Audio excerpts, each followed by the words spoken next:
যারা কালো টাকা ব্যবহার করছেন আপনারা তাদের প্রত্যাখ্যান করুন।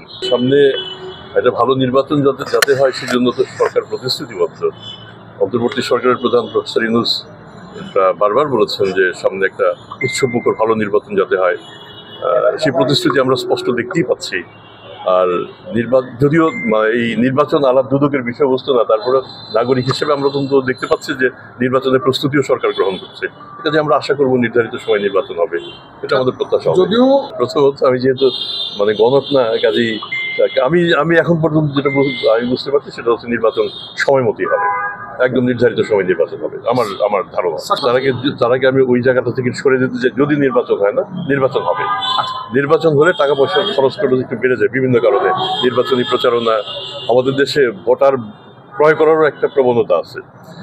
আমরা যদি এই টাকা পয়সার যখন সরবরাহ বাড়ে, দুইটা দিক, একটা হচ্ছে ডিমান্ড সাইড, একটা হচ্ছে সাপ্লাই সাইড। এখন ভোটার তো কিছু টাকা চাবেই, কিছু একটা বেনিফিট চাবেই। আমাদের আসলে বন্ধ করতে হবে সাপ্লাই সাইডটা। সাপ্লাই সাইডটা কারা বন্ধ করবে? যারা টাকা সরবরাহ করে। তো সেক্ষেত্রে আমাদের ব্যাংকিং ইন্টেলিজেন্স আছে, আমাদেরও কিছু ভূমিকা আছে। আমরা চেষ্টা করব যতটা সম্ভব নিয়ন্ত্রণে রাখা যায়, যতটা সম্ভব আমাদের সবাইকে। এটা শুধু সাংবাদিকদেরও দায়িত্ব আছে। কোনো জায়গাতে যদি বেশি টাকা খরচ হয় সেটা আমাদের চোখে পড়তে হবে। তারপর যারা নির্বাচনে যারা প্রার্থী হবেন তারা তো তাদের সম্পদ বিবরণ, তাদের সবকিছু দেবেন। যদি তারপরেও যদি মনে করেন তারা কিছু লুকোচ্ছে, সেটা অভিযোগ আকারে দুদককে দেবেন, দুদক কাজ করবে। আমরা এর আগেও কাজ করেছি এবং আমার মনে হয় এটাতে প্রশংসা করে ভালো করেছেন, কারণ হুট করে দেশে টাকার পরিমাণ, অবৈধ টাকার পরিমাণ বেড়ে যাবে এবং তাতে সেটা এক পর্যায়ে মুদ্রাস্ফীতিও তৈরি করতে পারে। কাজে আমাদের সতর্ক থাকতে হবে আগে থেকেই। প্রথমত দুদকের সীমাবদ্ধতা আমাদের সবাইকে মনে রাখতে হবে। এই সীমাবদ্ধতার মধ্যেও আমাদের পক্ষে যতটা সম্ভব আমরা লক্ষ্য রাখবো। আমরা প্রথমত হলফনামা দাখিল করার পরে সময় হাতে থাকে খুব কম। এটা পরীক্ষা করাটা একটু সময় সাপেক্ষ ব্যাপার।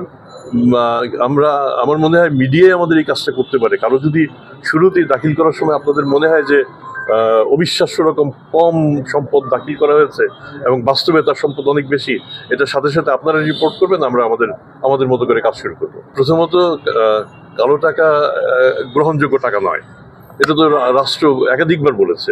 কাজে আমরাও কালো টাকার পক্ষে কোনো কথা বলার কোনো কারণ নেই।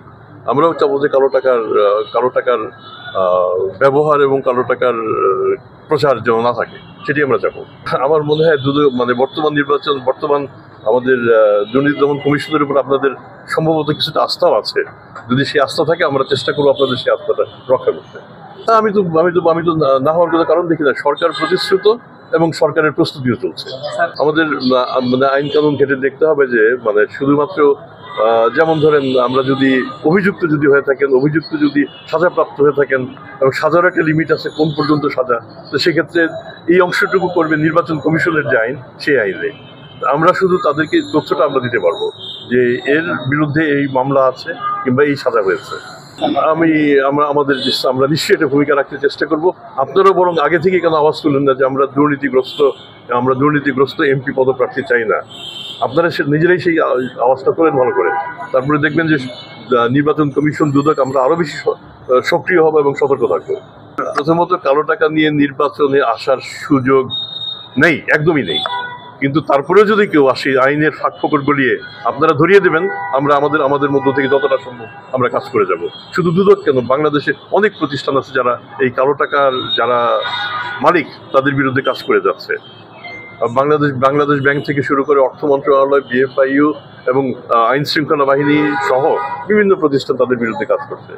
দুদকের কাজ কিন্তু বিচার করা, তার মামলাটাকে প্রস্তুত করে আদালতে দাখিল করা, প্রসিকিউশন।